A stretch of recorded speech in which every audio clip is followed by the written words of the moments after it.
Hi guys, nandito tayo ngayon sa Barangay General Follion, San Remigio, Antique, and dito makikita yung Antique Rice Terraces.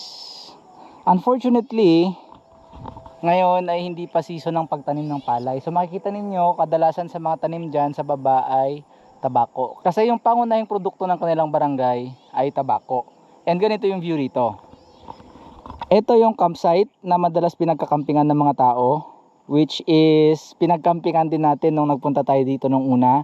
Diyan yung famous nila na waterfall, Kawa-Kawa, and then sa unahan yan dun sa taas, dun mo makikita yung Batuan Falls. Pero bukod sa Kawa-Kawa at Batuan, marami pa yung mga waterfall dito. And ito naman, Mount Tara-Tara. And then pag umikot ka dito, makikita mo yung mismong baryo.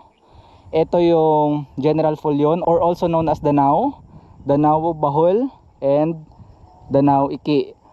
Yung salitang Danao naman ay hango sa salitang lake. Sa local, yung salitang Danao, ibig sabihin ng lake. Kasi dati, mayroon diyang lake na ginawang sakahan, ginawang palayan ng mga tao. Pero pag binview mo siya sa Google Maps, kahit palayan na siya, makikita mo pa rin yung parang lake niya na hugis, and then yung parang natitirang clue, no, na dati nga siyang lake.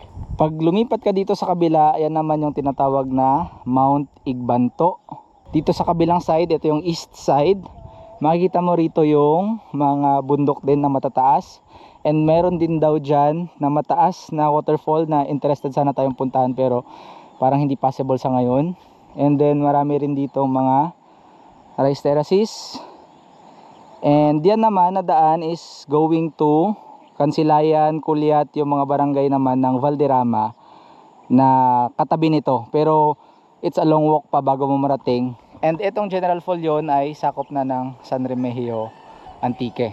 And meron sila ditong integrated school, meaning may high school and elementary, and kahit kinder, no, kasama na lahat. Paano pumunta dito? Generally, no, nasa 2 to 3 hours, or yung iba umaabot ng 5, iba umaabot ng 7, depende kung gaano kayo kabilis maglakad, yung fitness level ninyo or yung experience ninyo. Pero mararating nyo ito dito by foot lang, no? Lakad lang mula sa may Iglina, Valderrama, Antique, papasok dito sa may General Follion. That's 8.3 kilometers, sinukat to kahapon. So kung gusto nyo ma-experience yung Antique Rice Terraces, lalo na siguro kapag mismong season na ng palayan, yung palay na gaganyan palang kataas, and mag-hike, no, malayo kasi siya, and then magpunta sa napakarami nilang waterfalls dito, especially during rainy season.